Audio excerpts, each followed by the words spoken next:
I just couldn't believe what I was saying. So I asked him to come along. We did a little interview together there some time back, and then he said he'd come along and do it today, have a little chat. Now, it's an informal, so if you feel you want to ask any questions, or you know what I mean, just walk away, you know. So I say now for the first time you heard this, here comes Collie.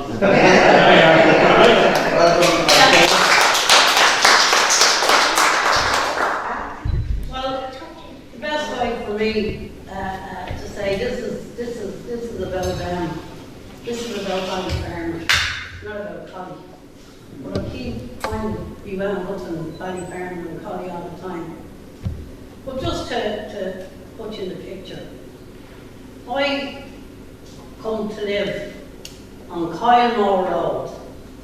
I live in two parts of Kylemore Road. So John there reminded me.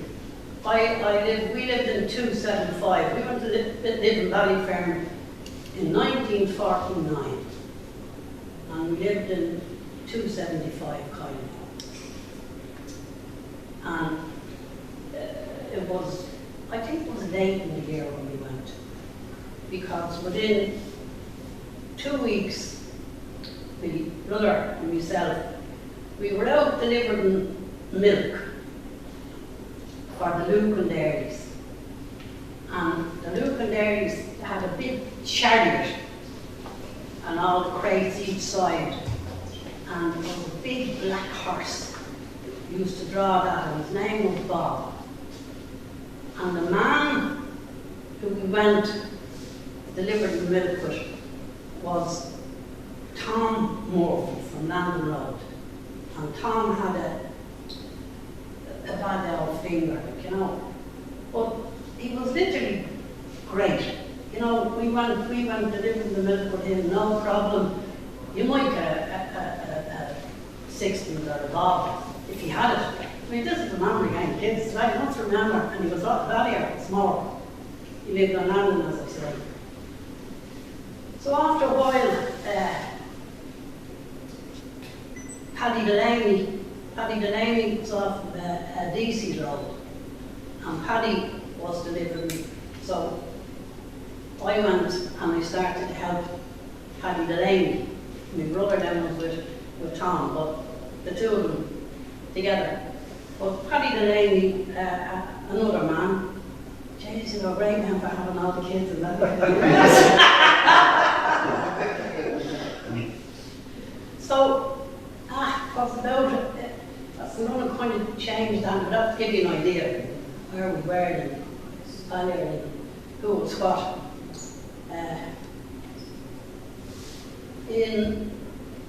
Was it around the 50s? Yeah, it was the 50s, early 50s, 51. And there was this fella, his name, he was from Dobson's Barn, and his name was Matt Caffrey. And a flasher guy you never saw. Now he went around selling vegetables with a tie belt around.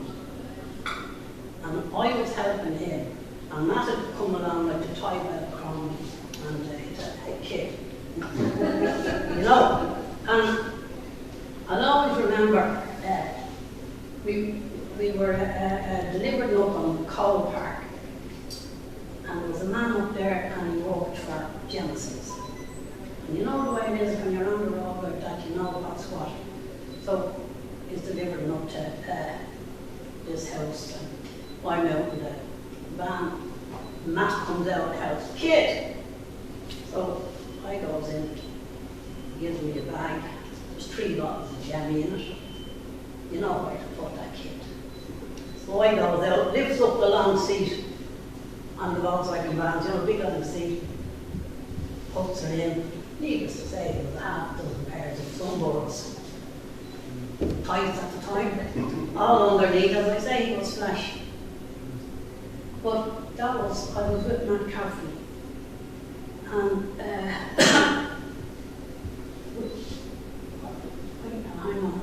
have to tell you what it is. As I said, we were doing the milk, and then we were with the vegetable men. And who was it? No, he's evading me at the moment. basically, the secret was that you were on the road, you knew everybody, what you were selling. It was with Caffrey we were selling. As I said, he lived in Dolphin's Barn, and he used to have a mark, as we call it, in Donnelly's. Donnelly's sausage, you know all the rest of it? Yeah. But Matt was able to come along with Donnelly's, and he'd go in there, and he'd get a big bag of ribs and pig's feet. Now you can imagine, just as Ballyfermot, early 50s, nobody had anything. Big bag of rags, or a big bag of ribs, pig's feet, and he used to have this big bucket, big bat, and in the bat, he'd have a load of livers, hearts, and he went around flogging them, started at the top of Coinmore. And I'll tell you something, only for him, we'd have never had dinner. You know, and still we never managed to poison anybody. Now, as I say, Matt was flesh, and of course the women, I never, at the time, I'd still laying him in there. And then when I look after it, I was smashing up the board there, look at the parade, he used to spend a lot of time there. But he left and he went off to, he went off to Australia. And the next thing you know is, Connie is going with Tommy Coyle. I don't know if Anthony's knows Coyles. Yeah. So Connie is going around with Tommy Coyle. Now, we were supposed to be going to school, which, yeah, we did. But we didn't have schools in Ballyfermot. In that regard, after, as I say, out to Ballyfermot, in 1949, and then the only school we got was a special bus. There was a special bus to City Quay. There was two special buses from Garryowen going First Street, and there was two buses for the girls at the end of Coinmore for Bank Street. That was early 50s. And you know, we all got through. I mean, there was none of us. I don't know whether they done these, or you hear on the radio all the time, how did you do in your leaving, and how did you do in the end? The only leaving I ever done was when I ran out of school. And that was my leaving. But as I said, I was selling the old pig's cheek and the liver and all of that. And then I went with Tommy Coyle. And Tommy Coyle married a man with a young family, so there was no chancy words there. He knew better. He knew his mother, and you know. But yeah, Tommy, where he didn't sell, he got rabbits. He used to go off on a Monday evening, and he'd go down to Wicklow and he'd get the van load of rabbits. And he used to bring the van load of rabbits back, and we'd be up in his mother's shed on Coinmore Avenue. We'd skin the rabbits. We'd have all the skins there, and on Tuesday mornings we'd be up the coils at 8:30. And we'd eat, it says to my brother, we'd have a big box with the rabbits in it. And we go round to all the health customers, like, you know, and we drop in 2 rabbits. So they're getting 2 rabbits on a Tuesday on credit. So there you have dinner for 2 days, like, you know. And they were funny dog people. But Mr. Coyle, Tommy's father now, Tommy Coyle must have had a bit of bad health because he lived on Moor Road, and anybody who got a house on a moor at the time, the yellow TV wasn't quite gone then. We didn't know that at the time, you know, we just living on a moor. It was just another road, it's just, you know. But as I say, with Tommy Coyle, we delivered the rabbits. And then Tommy Coyle were great for fish. So we were delivering rabbits on a Tuesday, fish on a Friday, and vegetables on a Saturday. So like, that was when I was knocking around, no? There was different farms around, you know, as one of the men here was saying. And there was, on the top of Coymore or Ballyfermot Avenue, there was Wassers, and they had selling from the kitchen. And then around on the Crescent, Anton McKenna had a van. And then up at the playground end of Ballyfermot Avenue, Sam Fay had another van. There was no shortage of vans. Everybody was selling to make a bob, you know. But the cargo, I'm going to have to go through fairly quick, but the cargo decided they have to make an example of this. So unfortunately, I had decided, hey, I'm going to have to go with that van, Joe. Right? So I bought an old van off, it fell on the Crescent. And I bought an old van off him for 25 quid. And it didn't go, so I had to push it around from the Crescent. But I got it outside the door.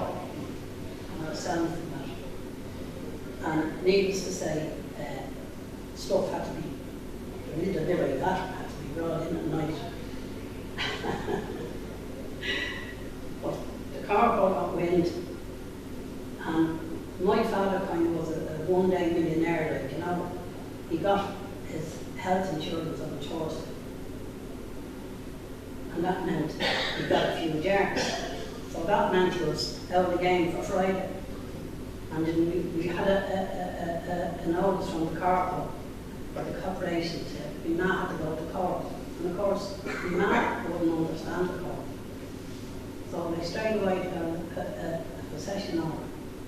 So we were evicted in 1960 from Coymore Road. For yours truly, I have to admit it now, I didn't then, of course. We are selling, you know, but like, it's not like you're I don't even know what I made shit. But I just kept going. If I had it, I had it. If I didn't, I didn't. And nobody was ever sharp of what I love. You know? And I've been told that 100 times on buses and different all sorts. But for me, and mostly only one of my brothers, JJ, because he worked at the milk as well. And it was just part of the course.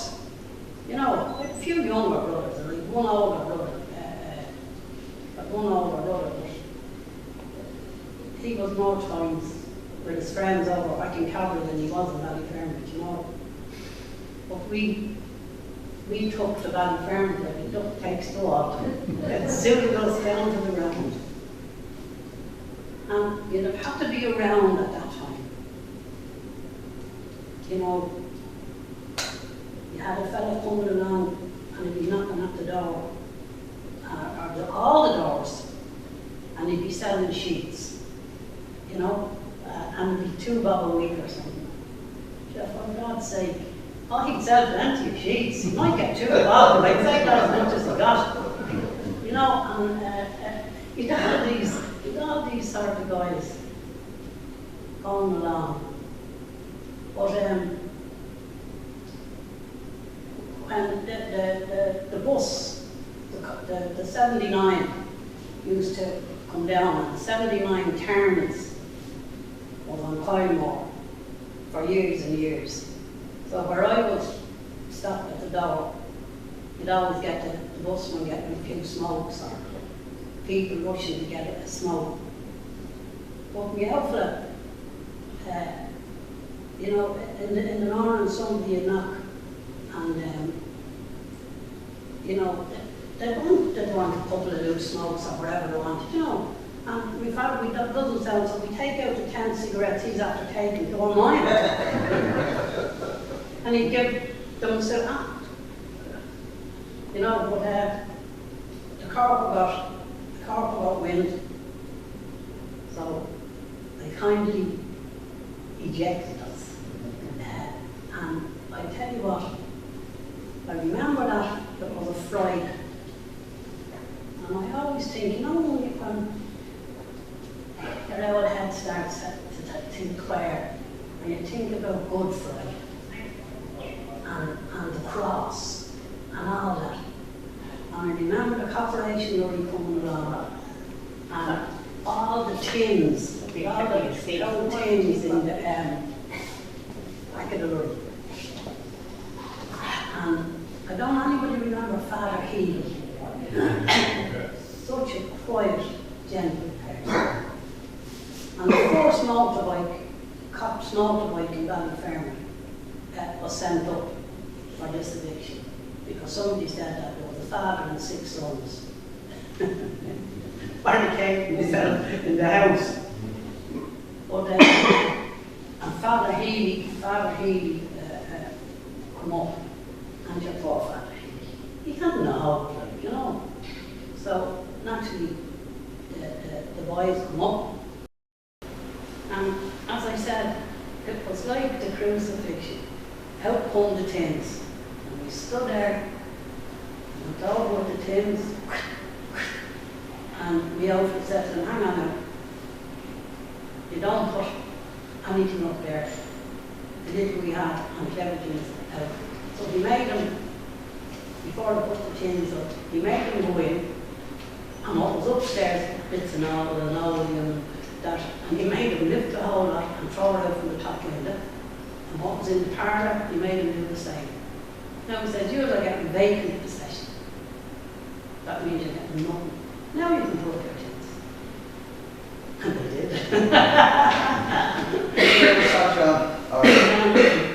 That was about 59-60. You know, so I slept in Mr. Sweden's, that was the next door neighbour, for one night, and then I slept with John Caldwell. Lord mercy on me, died in South Africa, immigrated with John. I thought, you know, I thought we were bad. Jesus, and I went over with John Caldwell. And he didn't have a bit of fried bread, never mind anything else. It's no wonder he went to New Zealand or whatever, South Africa. But that was neighbours, like, you know. Mrs. Sweden there now brought us in. My ma and the younger lads, they went to over. My brother was working in the garage, and he had a car, got along the car to bring my mother over. Do you know, I think that's on Skibbereen. Yeah. Well, in actual fact, Skibbereen now reminds me of that mother, because my poor mother, she did actually collapse.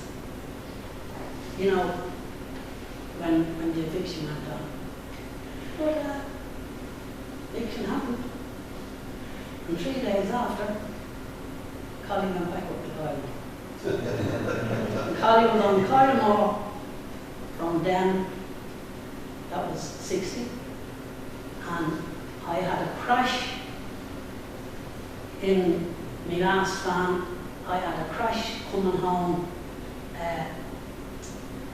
in 99. So I had a fair old innings, you know what I mean? And that was worth every second. Every second. You know. You must have known everyone at the scale at this stage, all coming to your shop, yeah? Yeah.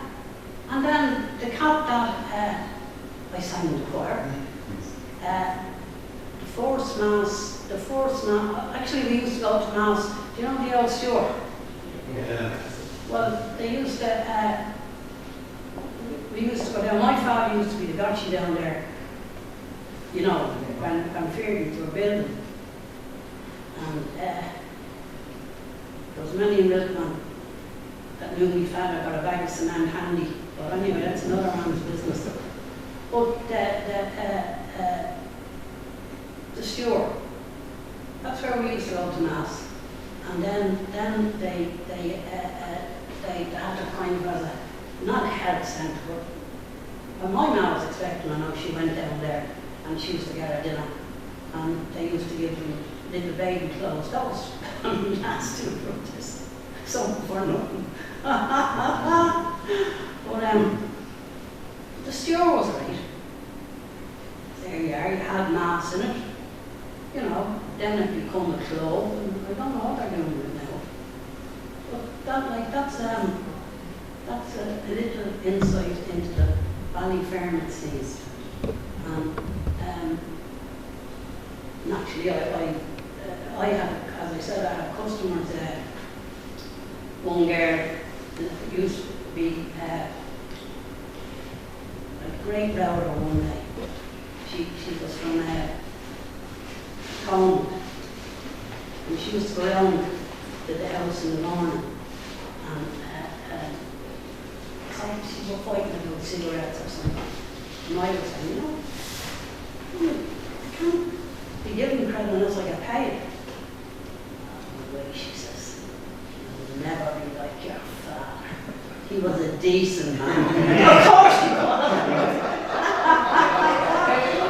So that's, I suppose I could go on forever, but yeah. And if anybody asks me to put something up on it, the one thing I would say is, be proud, be Ballyfermot. That's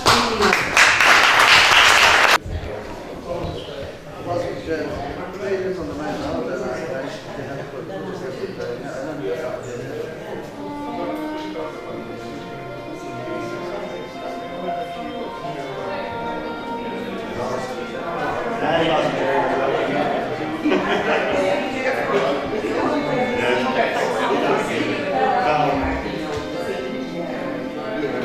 Six.